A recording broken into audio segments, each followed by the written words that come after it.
हंसना मना है। एक दिन एक छोटा सा शहर था जहाँ हर कोना कोना पर कुछ अजीबो गरीब चेहरे दिखाई देते थे। ये कहानी है उस शहर की जहाँ हर कदम पर कुछ हंसी का तंत्र छाया रहता था। शहर के एक कोने में एक व्यक्ति रहता था, बाबू। बाबू का मकसद था दुनिया को हंसना सिखाना। उसने एक दिन डिसाइड किया कि वो एक कॉमेडी क्लब खोलेंगे जिसमें हर कोई आकर हंस सके। बाबू ने अपने दोस्तों को बुलाया और कहा, दोस्तों, हमारे शहर में अब एक नया ट्रेंड शुरू होगा, हंसना। हम एक कॉमेडी क्लब खोल रहे हैं जहां पर हर कोई आकर स्ट्रेस भूल कर हंस सके।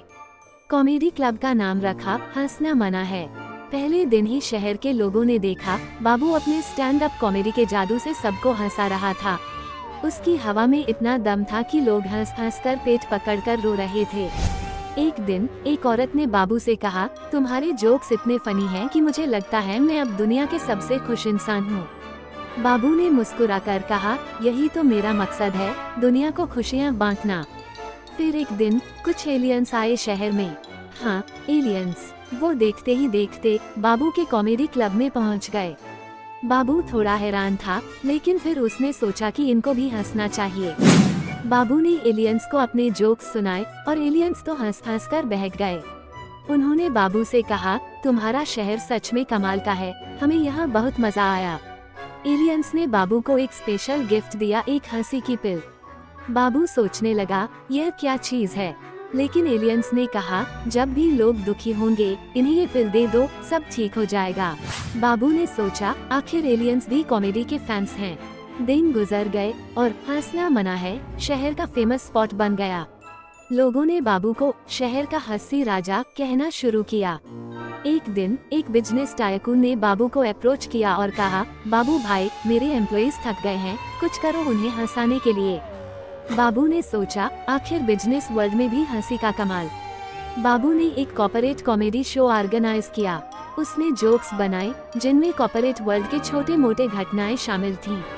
लोगों ने हंस हंस कर पेट पकड़ कर देखा और टाइकून ने बाबू को एक बड़ा सा चेक दिया।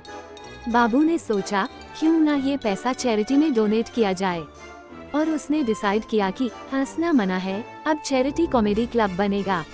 शहर के लोगों ने मिलकर डिसाइड किया कि हर महीने एक चैरिटी इवेंट होगा जिसमें लोगों को हंसाने के लिए सब कुछ होगा। इस इवेंट का एक नया फीचर था, ऑडियंस भी स्टेज पर जाकर अपने जोक्स सुना सकते थे। एक दिन एक बूढ़ी औरत स्टेज पर आई। सब लोग सोच रहे थे, ये बूढ़ी औरत क्या कॉमेडी करेगी, लेकिन जब वह अपने जिंदगी के कुछ फनी मोमेंट्स शेयर करने लगी तो सब शॉक्ड थे। उसके एक्सप्रेशंस और तरीके से लोग हंस हंस कर गिर गए। बाबू ने कहा, ये रही असली comedy queen, age is just a number, और हंसी का कोई अज़ नहीं होता। शहर में हर महीने का इवेंट एक नया रंग ले लेता था। एक बार तो एक कुत्ते ने भी स्टेज पर एंट्री मारी और उसकी एंटिक्स से ऑडियंस हंस हंस कर बेहक गई।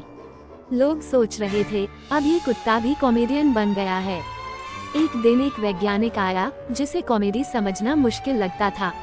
बाबू ने उससे कहा, दोस्तों, आज से हमारे शहर में सीरियसनेस फ्री जोन है, यहाँ आकर आपको हंसना पड़ेगा। वैज्ञानिक ने पहली बार लाइफ में स्टेज पर खड़ा होकर जोक्स सुनाए। लोग हंस हंस कर उससे गले लगाए। वैज्ञानिक ने कहा, आज मैंने रियलाइज किया कि हंसी भी एक एक्सपेरिमेंट है और यह बहुत जरूरी है। हंसना माना है का फेम इतना बढ़ गया कि एक दिन बॉलीवुड के एक प्रमुख डायरेक्टर ने बाबू को अप्रोच किया। उसने कहा, बाबू भाई, मैं एक कॉमेडी फिल्म बनाना चाहता हूँ और मैं चाहता हूँ कि आप उसमें लीड रोल प्ले करें। बाबू ने मौका पकड़ते हुए फिल्म में साइन किया। फिल्म हिट हुई और बाबू को नेशनल लेवल पर पहचान मिली। शहर का छोटा सा कॉमेडी क्लब इतना प्रसिद्ध हो गया था कि अब यह एक ब्रांड बन गया था। इस छोटे से शहर का एक साधारण व्यक्ति, बाबू, ने हंसी का जादू फैला दिया और उसने दुनिया को दिखा दिया कि हंसना कितना जरूरी है। और उसने सबको ये सिखा दिया कि कभी कभी लाइफ का सबसे बड़ा मजा छोटे छोटे हंसी के पलों में छुपा होता है। और वो पल हंसना माना है के शहर में हर किसी के लिए मौजूद थे।